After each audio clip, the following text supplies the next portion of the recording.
কয়েকজন কমেন্ট করে জানিয়েছেন যে যোনিপথ বা মাসিকের রাস্তায় চুলকানি এবং চাকা চাকা সাদা স্রাব নিয়ে অস্বস্তিতে আছেন। পাশাপাশি কারো কারো প্রস্রাবের সময়, সহবাসের সময় একটু জ্বালাপোড়া করছে, ব্যথা করছে, এর কারণ আর সমাধান জানতে চেয়েছেন। যেই অভ্যাসগুলোর কারণে এই সমস্যাটা দেখা দেয় কিন্তু এগুলো আমাদেরকে কেউ শেখায় না, কেউ বলে দেয় না, সেগুলো নিয়ে আজকে আমি আর ডাক্তার ইমা ইসলাম কথা বলবো।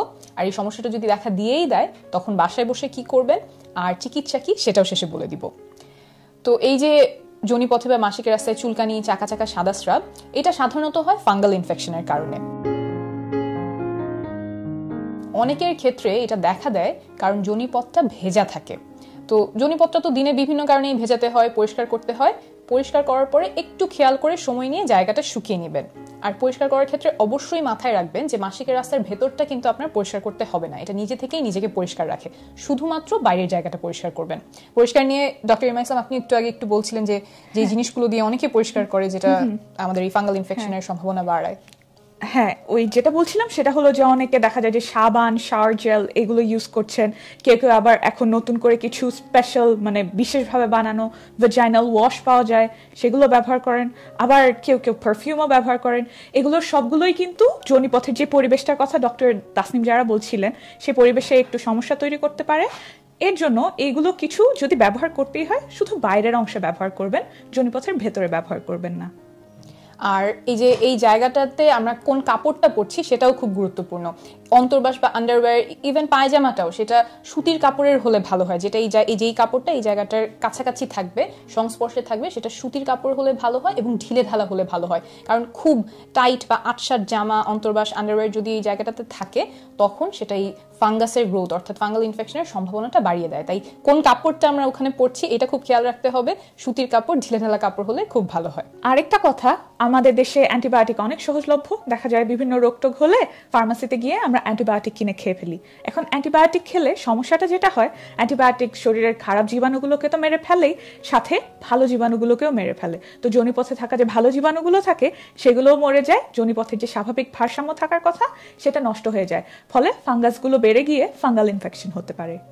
আরেকটা এখানে ছোট্ট একটা জিনিস, সেটা হচ্ছে অনেক সময় দেখা যায় যার বারবার এই ফাঙ্গাল ইনফেকশন হচ্ছে তার হয়তো ডায়াবেটিস আছে। অর্থাৎ আপনার যদি মনে হয় যে আপনার খুব বারবার এই ফাঙ্গাল ইনফেকশন হচ্ছে, আপনি সব সাবধানতা মেনে চলছেন, তাহলে একটু ব্লাড সুগারটা টেস্ট করাতে পারেন। আর কিছু স্বাভাবিক কারণেও হতে পারে, যেমন অনেক সময় যারা গর্ভবতী আছেন তাদের যে শরীরের পরিবর্তনগুলো আসে সে কারণে ফাঙ্গাল ইনফেকশন হওয়ার সম্ভাবনা একটু বেড়ে যেতে পারে। জন্মবিরতিকরণ পিল বা বড়ি খেলে একটু সম্ভাবনা বেড়ে যেতে পারে। তাহলে এখন আমরা চিকিৎসায় চলে আসি। এর চিকিৎসা খুবই সহজ বলতে অ্যান্টিফাঙ্গাল ট্যাবলেট আছে, যেটা মুখে খাওয়ার ওষুধ আছে, মাসিকের রাস্তায় দেওয়ার ওষুধ আছে। আপনি এই যে যদি এই লক্ষণগুলো দেখেন যে খুব চুলকানি হচ্ছে, চাকা চাকা সাদা স্রাব যাচ্ছে, তাহলে ডাক্তারের কাছে যাবেন। তিনি আপনাকে আপনার জন্য যে ওষুধটা ভালো হবে সেরকম একটা ওষুধ দিবেন।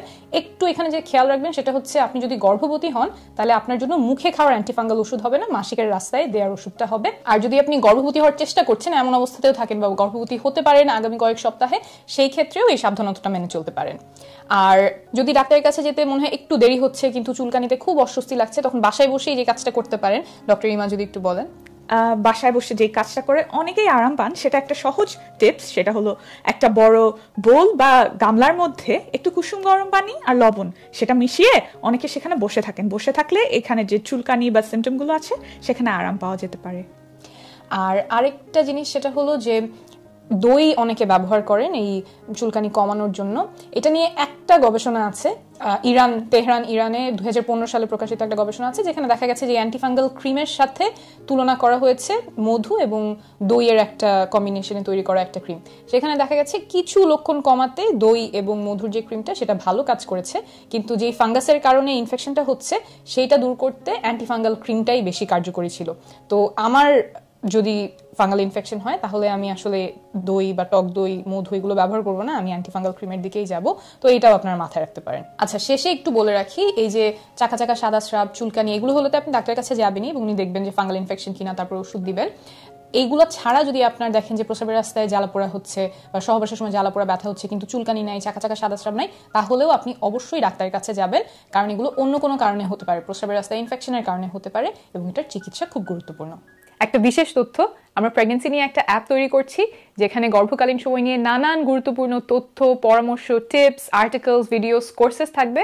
তাই আপনি যদি গর্ভধারণ করে থাকেন বা গর্ভধারণ করার পরিকল্পনা করে থাকেন তাহলে নিচে একটা ফর্ম থাকবে যেখানে আপনার ইমেল অ্যাড্রেস বা ফোন নাম্বার দিয়ে রাখতে পারেন। আমাদের অ্যাপটা তৈরি হয়ে গেলেই আমরা আপনাকে ডাউনলোড লিঙ্কটা পাঠিয়ে দিব।